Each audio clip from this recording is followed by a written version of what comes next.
I'm Pearson Crutcher. I'm very excited that so many of you are here. I am sorry I did not realize I was scheduling this during spring break. Thought I was being very aware of spring break, so I'm very excited to have so many people here today. I just want to first start the meeting with thanking our sponsors, because that's very important, because without them, we wouldn't be able to do these meetings. eBiz Solutions does our website. All of these meetings are on our website with links to register and also videos of the meetings. So if you miss a meeting, you can always see them on our website. Campfire Collective, thank you, Shannon, who does our social media. So if you don't follow SOE Memphis, you can also find out from SOE Memphis about all of our upcoming meetings. V2 Media, I've already mentioned Mark and his wonderful video. Thank you. Mark does all of our video work. I've been keeping him very busy these days, and I'll tell you about that in just a second. Super Low Foods, Landers, and of course, the most important, Paragon Bank. And I would like to introduce Robert Shaw, president of Paragon Bank, to say just a few words. Yeah, hold it even though it doesn't sound like you. Okay, all right. I am Robert Shaw. I'm president and CEO of Paragon Bank. We are a 21-year-old now bank. It's hard to believe that it's been 21 years. Memphis-based with, it's a regional bank with locations in Oxford, Mississippi, Wilmington, North Carolina, Atlanta, Georgia, Jackson, Tennessee, kind of spread out in the southeast. I welcome you to, this is we call our Chevron Suite. This is where we have our all-employee meetings and our board meetings, and we welcome nonprofits here. We've had usually the Memphis Child Advocacy Board of Directors meets here. We've had the Memphis Symphony Board here, and we used to have Make-A-Wish until they got their own new space, and the Society of Entrepreneurs. So we're excited to have y'all here. We love having nonprofits in and love sharing our space. Thanks. Thank you very much. Thanks for having us, Robert. This is a great space. We really appreciate it. I like to give everybody time to go around and say their name and company name, and everybody that's been here before knows it is not a time for a commercial. You say your name and your company name or you get off my list. Not really, but sort of. So you don't have to say it again, Robert. Robert Shaw, Paragon Bank. So we'll go with Dave. Dave Curran, Chris from Wakefield Commercial Advisors. All right, Louis Perkins, Paragon Bank. Go ahead, Blanca. Yeah. Blanca LeBron, B. LeBron's. Durant McDermott with Raymond James. Mary McDonald, MCD Partners, LSLE. Maureen Yarbrough, Sign Matters. Shannon Briggs, Campfire Collective. Vinky, you want to? Vinky Madhavani, I'm with Top Squad. Tim Hall, Churchill. KCTNT, Make-A-Wish. Christy Kruger, Make-A-Wish. Dottie Summerfield, Jackie Summerfield Associates. Mark Thompson, B2 Media. Okay. In the corner. In the corner. Tracy Strickland, Paragon Bank. Christy Fitzwater, Paragon Bank. And Parker Nelson. Jay Healy, Deacon Point Advisors. We'll let y'all to go and then we'll work our way through All that. right. Jamie Charles, retired from Smith & Nephew Bio-Memphis and now a charity worker. All right. Rodney Baber, Paulson Investment Company. Suzanne Drumright with Liberal Robotics. Ashley Weaver with Code Crew. Leah Carl with Paragon Bank. Kurt Callan, Memphis Machinery, actually Batteries Plus. Get your identity. I understand. Yeah, alias. Okay. Good. All right. Well, thank y'all, and thank you very much for following my instructions. Thank you for following my instructions. Did you get that, Mark? That was better, right? All right. So now I'm going to go ahead. We usually give everybody a little bit of time to eat, but I also know that everybody needs to get back to their office, and I know that Doug Marchant is going to be a great speaker. Doug really wants this interactive, so y'all take advantage of the fact that Doug is our speaker, and we can ask many questions. I'm going to tell you a little bit about Doug, but the most important thing is that Doug is the chairman of the board for the Society of Entrepreneurs, so he's my boss. So y'all be nice, okay? Doug Marchant is president and CEO of Unified Health Services, a company he co-founded in 1997 that has grown into a national leader in workman's comp claims processing, serving providers across 26 states.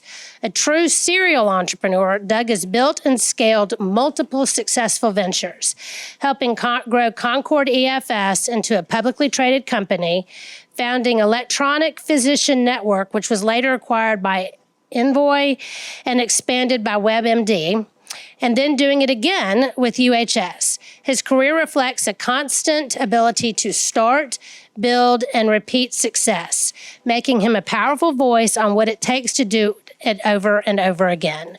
Welcome, Doug. Thank you so much. You get to hold the fake microphone too. No, I thought I had this microphone. Oh, you did? So you want me to take that? Yeah. Okay, I followed the rules. Okay. Anyway, thanks for everyone coming, and you'll find out real soon. I'm not a very good public speaker. I welcome interaction because what we're talking about is what I've done for the last 30, 40 years. So don't have any fancy slides, so it's just me you get to look at. And I thought I'd start out by giving more of my background, how I got started. I graduated from Mississippi State University with a degree in computer science and mathematics. And they were one of the first, lucked into that, they were one of the first universities to offer a degree in computer science way back before it got to be the popular thing to do. So the first venture that I got involved with was EFS. We basically were creating a debit card, which had never been done before in the trucking and fuel industry. And this was back in the early 80s. And the concept was we could provide a debit card and truckers could get all y'all are too young to remember when fuel prices were going way high years ago. People didn't want to give a discount. They gave a 4% discount for cash if you paid cash for your fuel. Well, nobody's going to give a truck driver $1,000 cash and tell you to go to LA to Phoenix. So we came up with a concept where you could take 2% off the fuel price from the truck stop, give him the money the next day, which they had no way of doing then. Credit cards weren't available for that. And then so we started that thinking that we could grow that. And if we did 1,000 transactions a day, we'd be successful. Well, that led us to do something. Visa, MasterCard came out with doing some benefits for exchange rates. If you do an electronic transaction, well, I got to looking at books and said, that's the same thing we're doing with a debit card. We can do that. And young and not knowing any better, we did it. So started off that in the transaction business, learning about moving data around and whatnot. And that grew that and became a successful company. And then after that, I'd met some guys in Nashville that were in the healthcare industry. And so I thought I'd start a company called it EPN, where we'd go into a physician's office. And when you go in to present your bill, you had insurance, there was no way of checking that right now. So we were putting in point of sale terminals to verify Medicare, Medicaid, what their copay was, and then what they needed to pay for their insurance if they really did have Aetna or United Health or some other kind of insurance. So we started that and became successful doing that. And with that, when you're in the physician's office, they got to file their claims in paper. So being in the office, we had some software we could pick up those claims and file them electronically. So we were providing a benefit for the physicians at the same time. And around this similar time, I'd met some friends of mine, and they came up with an idea about handling workman's comp. I don't know if any of y'all know, but workman's comp is really convoluted insurance. Nobody knows who the carrier is, but if you've got more than 5 employees, you're required by law to have workman's comp insurance. So if you get hurt on the job and you go to an emergency room or doctor's office, they'll say, who's your workman's comp carrier? Nobody knows who the workman's comp carrier is. It's not Blue Cross. It's not United. It's not Aetna. It's generally Liberty or someone like Sedgwick, which is a large processor here. So that starts the problem. They don't know who to bill it to. There's very elongated payment time. They don't get their money in a long time. And a lot of times after the insurance company rejects it, they'll submit it to Blue Cross. They reject it 90 days. So how do you find out who was this guy? Who is the carrier? Whatnot. So that's why there was a lot of errors and problems and not getting paid for this. So we came up with a concept we thought was ideal. We'd go in and guarantee payment for workman's comp for the first visit. Then there is no eligibility system, but we developed our own where we go out and find out who the real carrier is. Who do they work for? Where do we send the bills? What do we do? And slowly built that. And what we did is we built basically an electronic medical record because the paperwork was just enormous in doing that. And created that and built that into a successful business, and it's still successful today. Then after that, a friend of mine came to me with an idea. If you look at medication management, that's one of the biggest problems in the industry today with hospitals, with physicians, and with really patients. And he came with an idea that assisted living, and I didn't take any drugs, but the average person in assisted living takes 12.8 pills a day. There's a big human error in that. Typically, the way they deliver it, the nurse will punch out into a souffle cup, hand it to the patient to take the medication. There's a lot of human error. They drop it, they spill it, they want it loose. So it's really a real problem. So there's actually software and equipment that you can use to make sure that medication is presented right. The machine comes out with a unidose. It's a little tear, and you take that, and that's your dispenser right there. So you cut down errors. You can do a much better job. And so I was intrigued and studied that. So I went out and bought the equipment and started the business. And today we're servicing more than 15,000 prescriptions a month.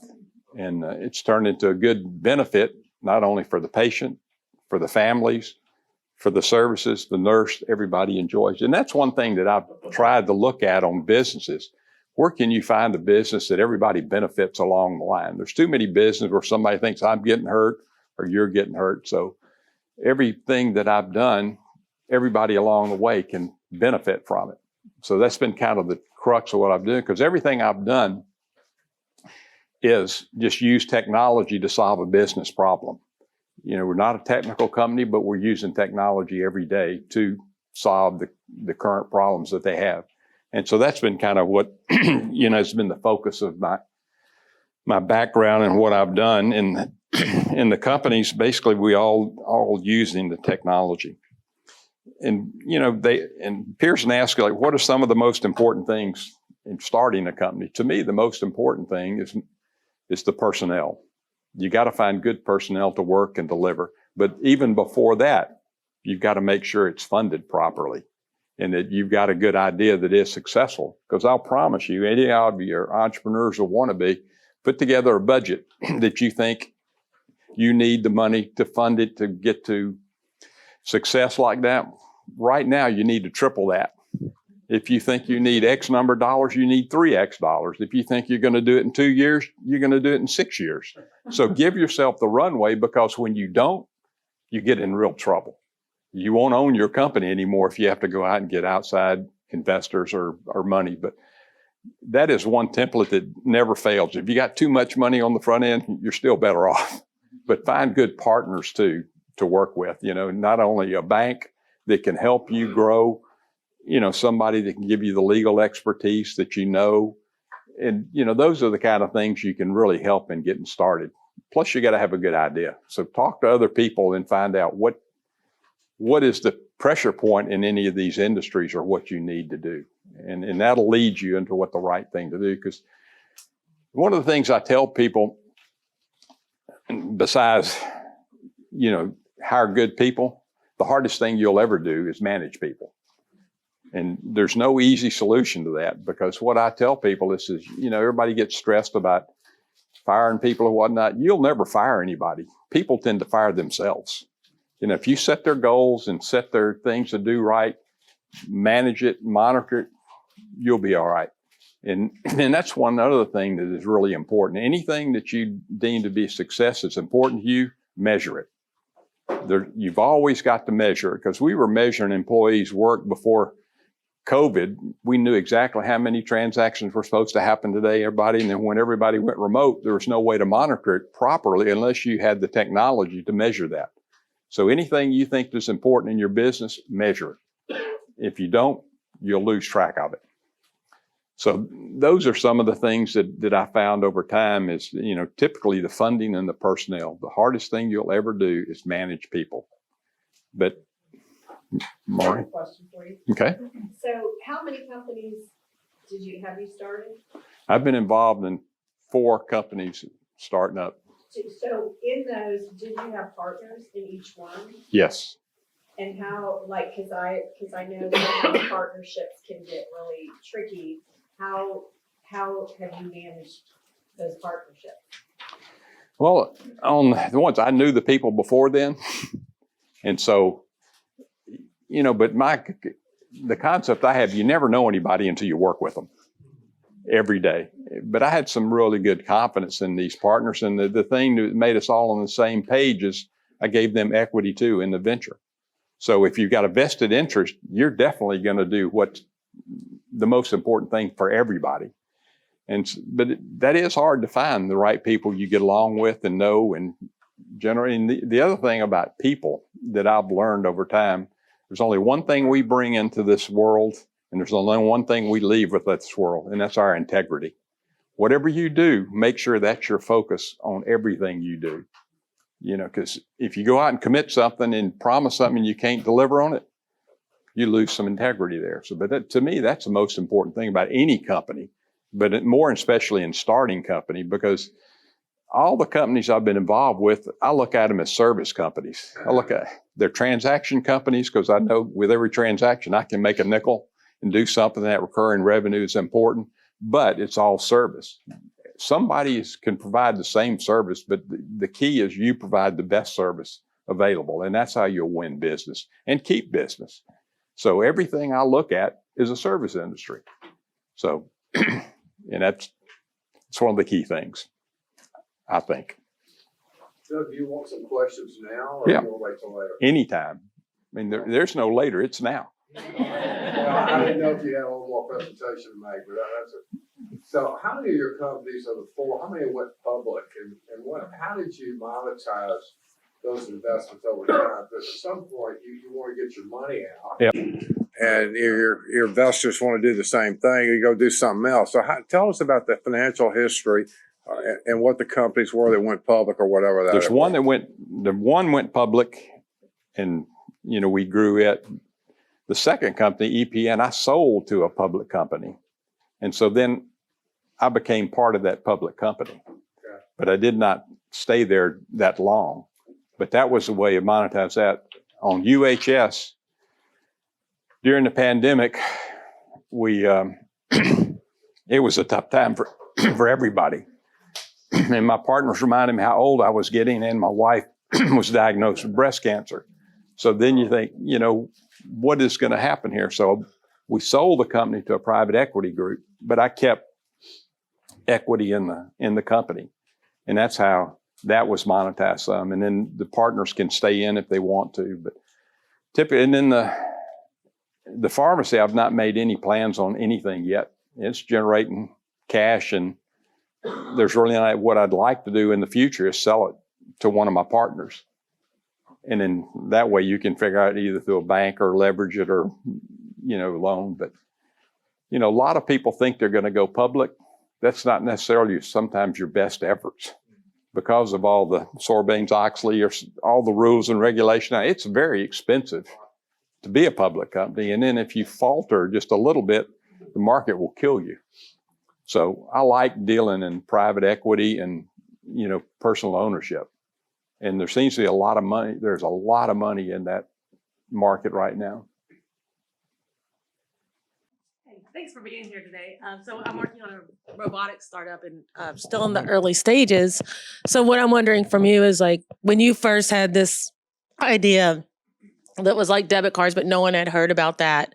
How did you convince investors to join you and take this journey with you when it was a new idea of, giving away your money and a concept they weren't familiar with that involved money?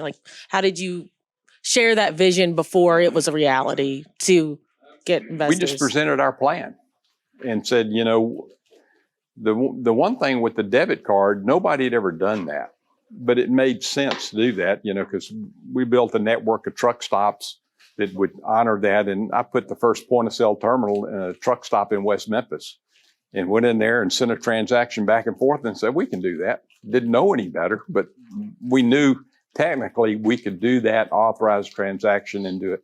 Then we got involved with the banking side of it where we can send the money ACH to that truck stop, which had not been done before. And They got their money instantly. So success begat success.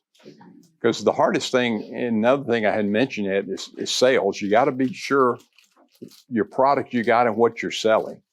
Because that example of the credit card and the debit card, we'd go to trucking companies and say, we're going to build this network of truck stops, guarantee you payment, get your cash, manage your cash and be 2% cheaper than this. And they say, well, how many truck stops you got? So, well, we're going to have these 60 across there. And then we'd go to the trucking company and they say, well, how many truck stops, how many trucking companies you got? So, well, we're going to have all these. And so, getting that first start, we had one company in Arkansas that said, we're going to use you. And that just took off from there because the concept was right. And that's what, like the pharmacy, I never knew the issues with medical management, but I studied it and looked at it and found there is a real need to do this, and you're servicing these people much better. And I don't know, the best thing is research and trying to find if you can prove that it works, people will listen to you. And the robotics there's things that are coming up that they can do that nobody even thought about. So we're thinking about it. Yeah. But I mean, and I think that's going to be a new market, but then you're using technology to solve a problem. And whether that's problem sending robots to outer space or working for the military, there's all kinds of options that we never thought about or never thought was available, but some of the technology they're driving. The funny thing about some of this technology, I was in Dallas last week and called an Uber. Comes up at a hotel looking there's no driver. So my wife was saying, we're not getting in there. I was intrigued because I wanted to see what they do and did great.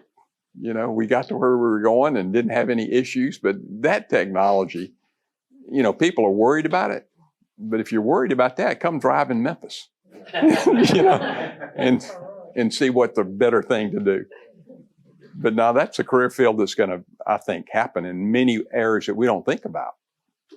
Doug, I don't want to ask all the questions here, but I've been dealing with entrepreneurs my entire life in the investment world, and you're one of the leading entrepreneurs in Memphis, and it's really a pleasure for me to get to spend some more time with you. The thing I'd ask, great entrepreneurs, they make mistakes and they have to change course and pivot and do things like that. How did you assess that and deal with that as you were building these companies? Because you definitely found your way going down the wrong path and you'd have to adjust. And how did you manage that? And how did you deal with that with your team? How did you encourage them to go a different way? And how did you deal with those kind of challenges? I think the market will tell you that, because one thing I tell people, young people I talk to, said, once you get your door open, look for things that are going to change that you can pivot to. I mean, in every company, we've pivoted some way. I'll give you an idea. The workman's comp is a $30 billion market. About $15 billion in the physician side and about $15 billion in the hospital side. So we said, the first transaction in the physician is $200. We can guarantee that and do that. So we're only going to work on the physician side. And I went and met the people at Baptist and sold them to do their minor med. Did a good job there. The CFO called me and says, would you do our hospital work? And I said, well, and it's a different form for the physician than a hospital is a UB, and this is a HIC for 1,500. And we thought the market was big enough. And I said, no, we don't do that. But the real reason we didn't want to do it is you can go into an accident or have a spinal block or a head bite. You can have a $10,000 a day transaction the first day you go into a hospital. And with us guaranteeing the payment, we thought that was the main focus of what our service was. We could guarantee $200 and suffer that kind of loss. And I kept telling him, we don't do that. When he kept calling me, he said, you're doing a good job. Why won't you do the hospital? And I told him, I said, here's the issue. The guarantee. And he said, we don't care about your guarantee. We just want you to do work. So he said, okay. So then we pivoted. Now we would take 1% of the net cash on that claim. The claims in hospitals are a lot larger than physicians. So we pivoted basically the whole company to handle hospitals and surgical centers, to do a better job at that. And the same thing with, if you look at the pharmacy business, we thought assisted livings would be a great deal. Well, there's a lot of issues and who's going to pay the bill, what family member is going to do this and that. And one of our first customers was Badur down in Senatobia. There's a lot of special needs that we don't know about, that y'all don't know about. If you're, special need and you don't have any family or to take care, you're a ward of the state. And there's all these waiver homes all across the states that handle and take care of these people. Well, they need medication too. So we kind of moved into that, and we get paid one check, you don't bill everybody, the state's supporting these deals. And so we've kind of pivoted the whole company to look at special needs. And we have a lot of this business, and it's a much better business, and you're providing a good quality service to these people too. So to me, you've always got to have your door.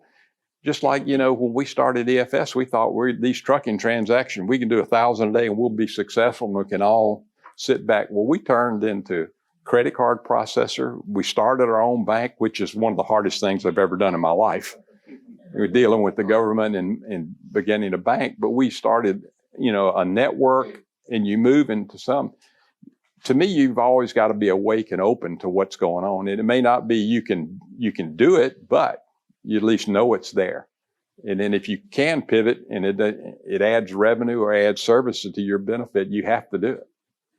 So that's kind of what we have always looked at, is what similar transactions can we fit into this. I was wondering, when you were starting some of your businesses, you mentioned you want to hire good people to work with. And I was just wondering, what particular methods or what particular attributes you may have been looking to really align with your company, and how the hiring process went. I don't know if that involved you or, especially in the beginning of the startups, like who you were trying to pair up with.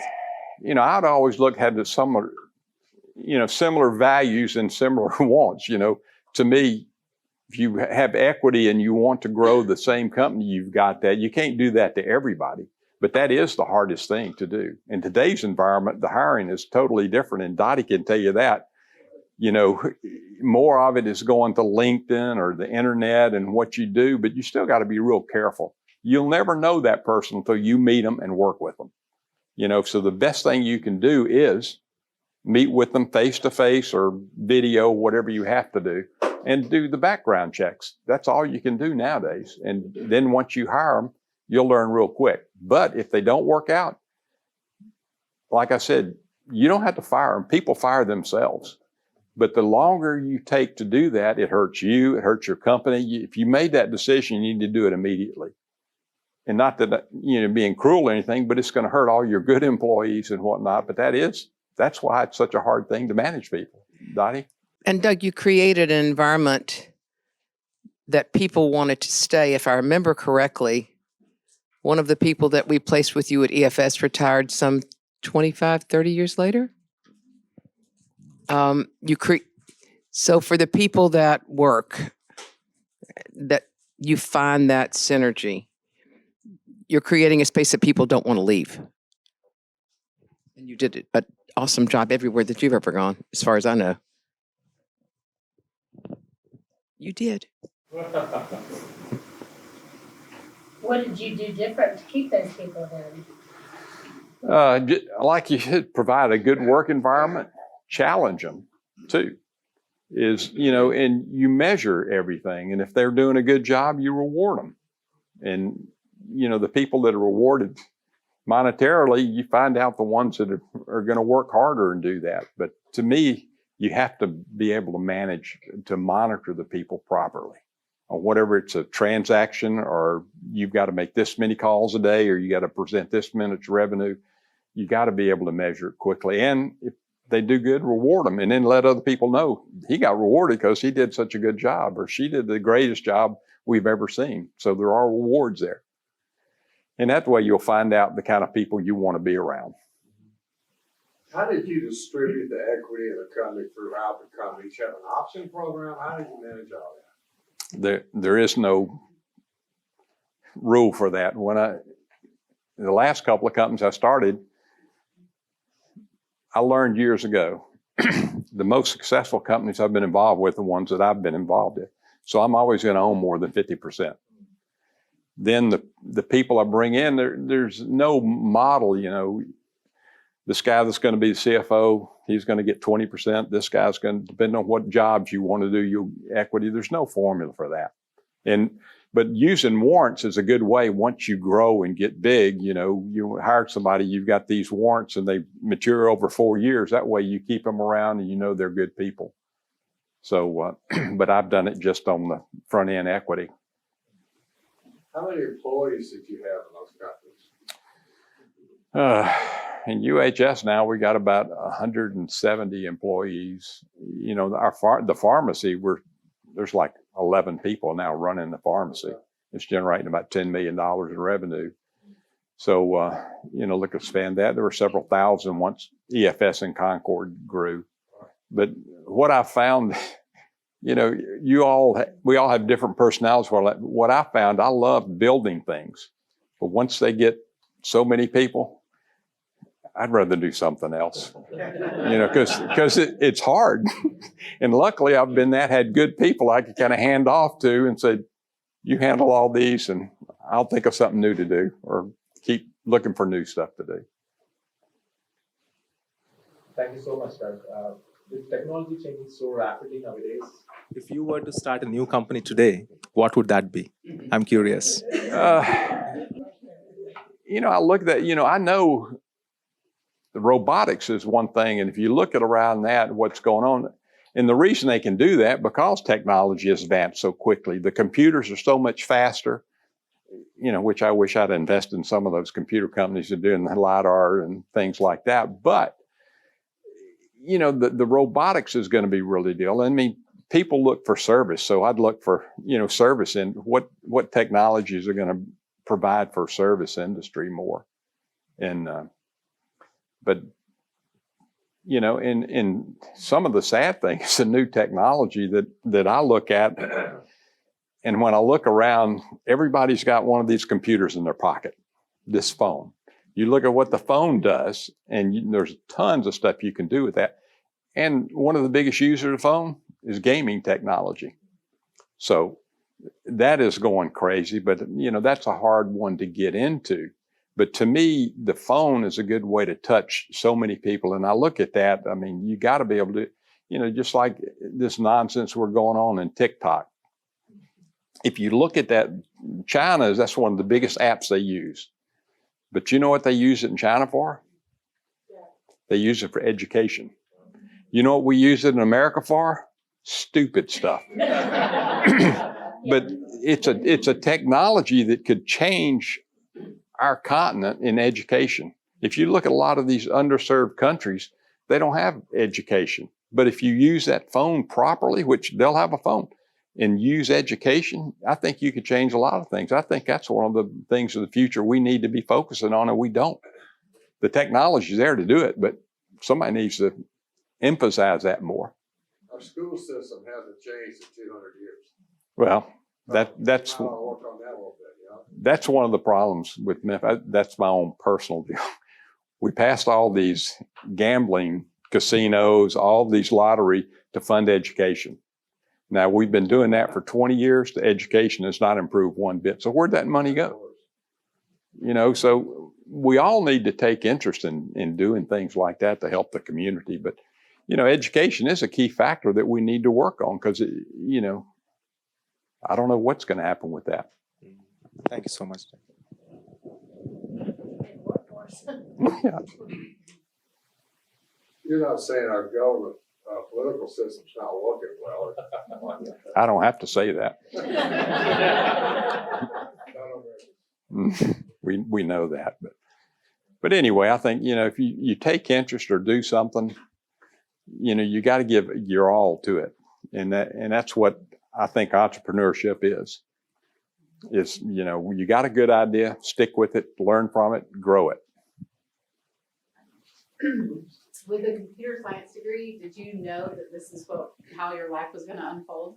No, I had. And no do you still use any of the computer science that you learned? Yeah, but you're learning the basics. Back then, I graduated a long time ago, and what instilled me to learn that was I grew up in a tough time in America, and I got drafted. It was middle of the Vietnam era. Got drafted. They were taking people out of colleges. So my dad said, why don't you join the Air Force and learn something?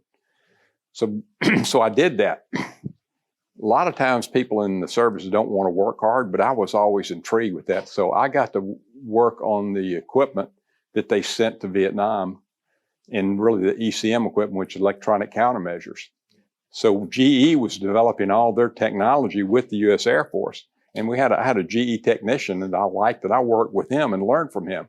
And if you look at all the technology in this electronic, I don't know if a lot of you have dealt with AND gates and OR gates, but they're basically electronic signals that are pluses and zeros and +1. And that's the beginning of computer technology.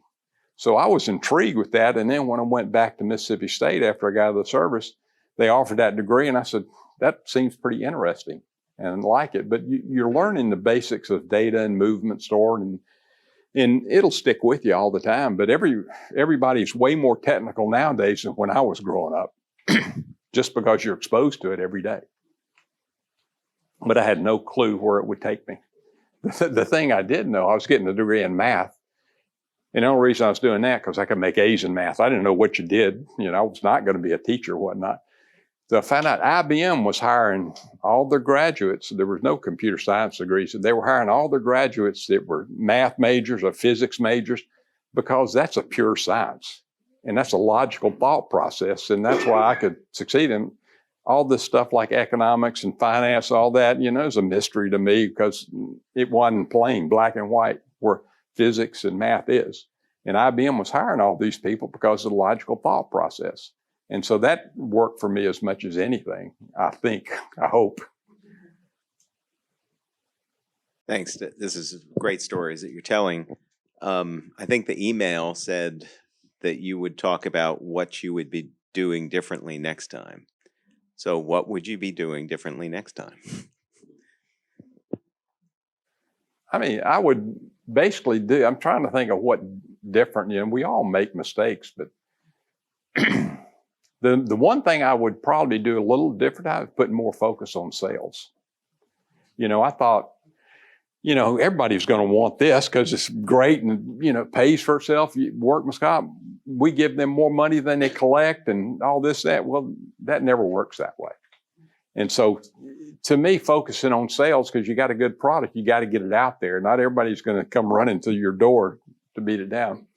And the funny thing about sales that I learned years ago and didn't have any experience in sales, we were selling credit card transactions to our salesmen were going in and we were charging $50 to set them up. Well, our salesman came back and said, we can't sell this. That's too much. People don't want to pay $50 in this and that and that. So what we did, said, all right, we're going to charge $100 to set them up. Then there's a value in what people think they're buying, whatever you do it. At $50, they say, well, this is not much of anything, but $100, they thought, okay, I'm going to get something of value. The exact same thing happened when I was doing EPN. Aetna was paying us.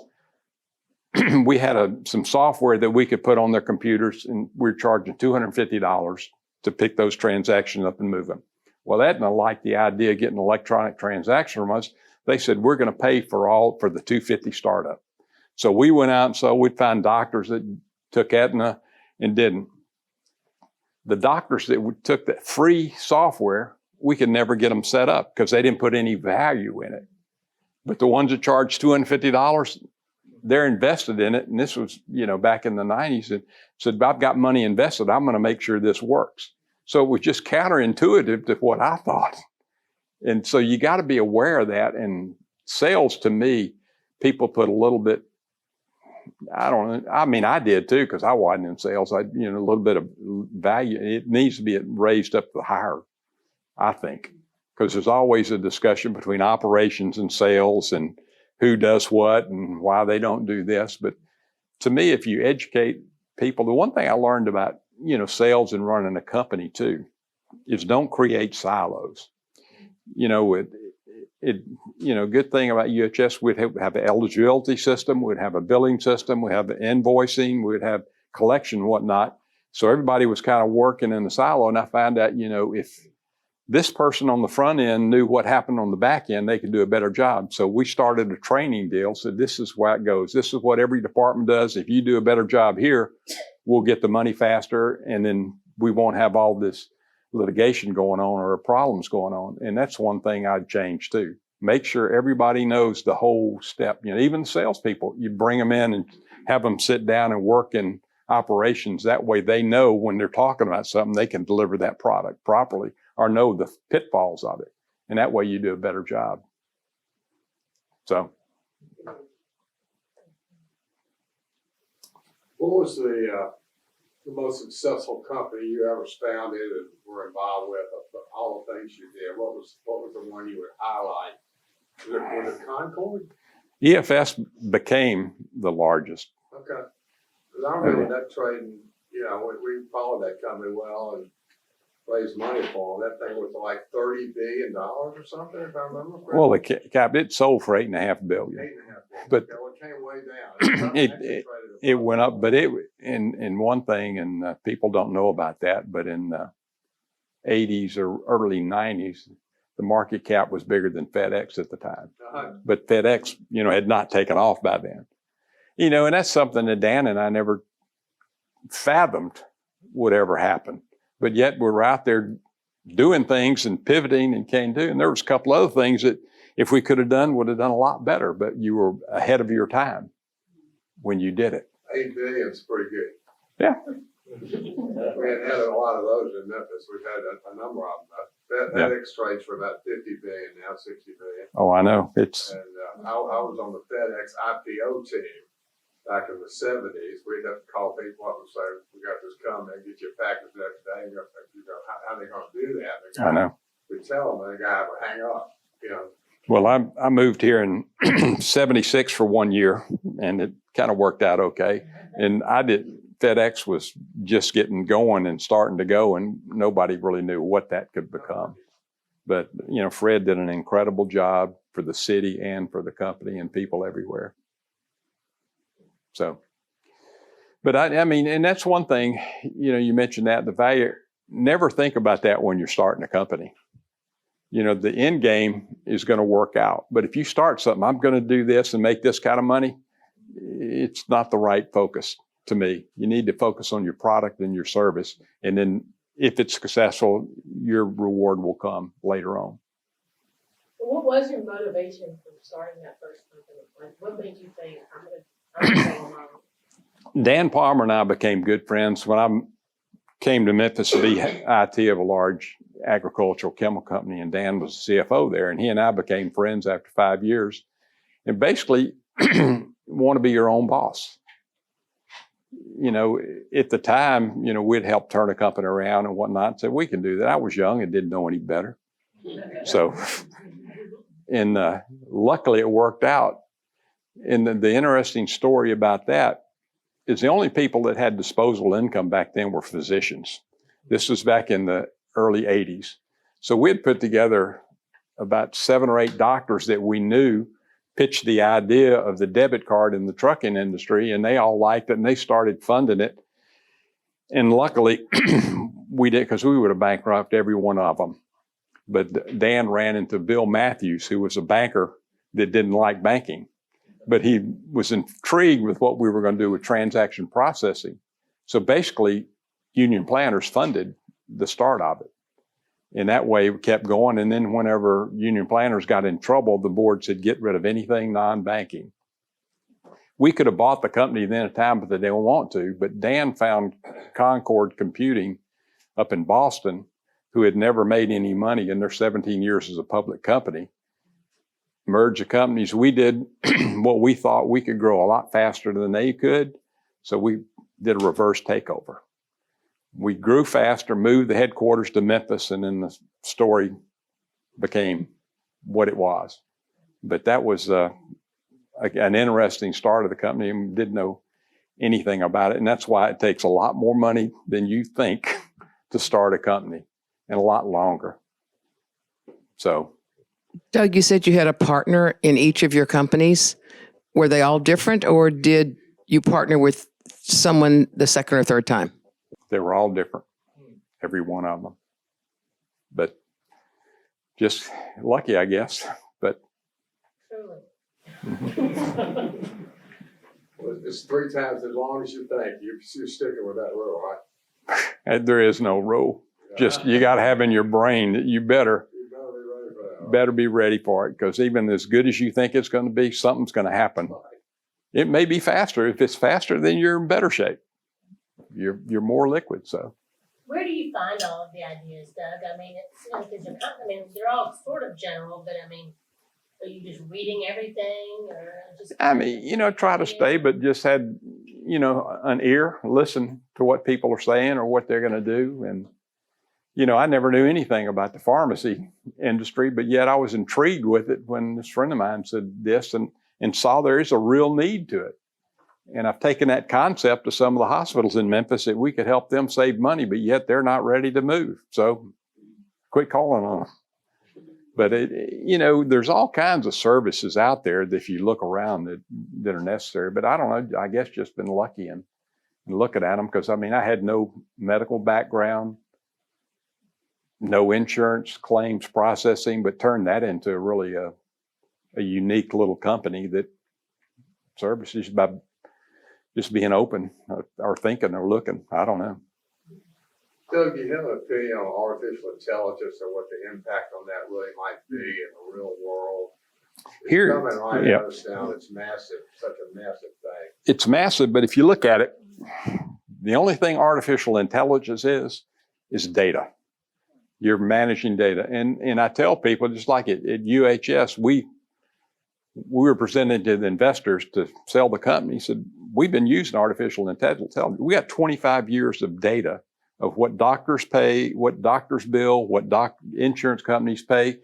So we came up with what we thought was an expected reimbursement rate. The doctor's going to bill it $100, but there's no way he's going to collect more than $50. So we took all this data from 25 years to build this model that nobody else did. So when we get to pay for insurance company and they think there's still $10 outstanding, we'll say, you're never going to get this. You waste your time to take the $60 that you're collecting right now versus the $100 you'll never get. And it helps manage the business, but that's artificial intelligence. All you're doing is you're being able to access data quickly. And that comes with all the new technology and the computer systems that we've got. Plus, you got to have the data before you can generate this intelligence. So basically, it's been around, but now it's take the focus.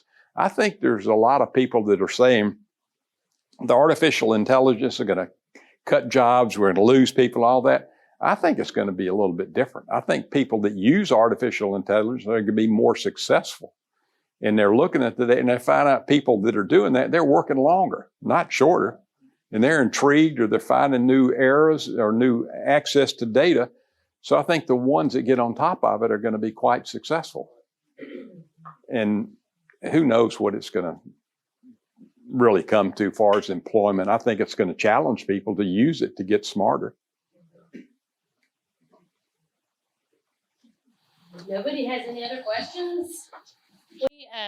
Doug is a mentor too. We have 2 insights groups that meet every once a month, and I have the privilege of sitting there listening to him and in awe always of what Doug Marchant knows. So thank you very much for doing this for us today, Doug. We really appreciate it.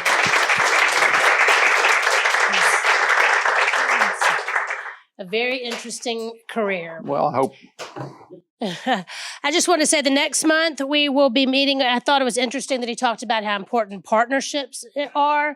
And our meeting next month on April the 9th is a very unique partnership. It is a mother that started a company that son is now running it. So it'll be talking about the dynamics of family business. So we will really learn a lot about partnerships in that meeting, and a very interesting partnership. So, and it will also be back here at Paragon Bank. Thank you very much, Robert, for that. The other thing that we've got going on in April is just a little thing that I deal with. It's our annual dinner. It is the 34th annual dinner for the Society of Entrepreneurs when we induct our new members. And this year, our new members are Davin and Kellen Bartosh that own Wiseacre Brewing. I'm sure none of y'all use their product. Chip Marston from the Marston Group, Archimania, Barry Yoakum and Todd Walker from Archimania are being inducted, and Pace Cooper, who owns 16 Hilton hotels, and not only owns the hotels, but he does all of the managing and everything. So exciting to go to one of these meetings and find out about all of the really cool things that are happening in Memphis. The other thing that we're going to do that I think is especially exciting is that we are going to give the Walker Ulehorn Memorial Legacy of Leadership Award. My father was Walker Ulehorn. He started the Society of Entrepreneurs that we think has a pretty big impact on our city. So we wanted to give an award to somebody that has built and created and something that has made a big impact on Memphis. So that award is going to Jack Soden at Elvis Presley Enterprises, that I can't imagine where Memphis would be without Graceland.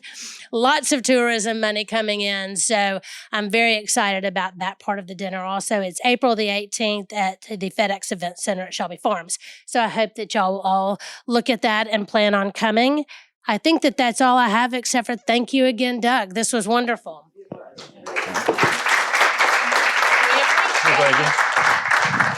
Hope to see y'all on April the 9th and April 18th.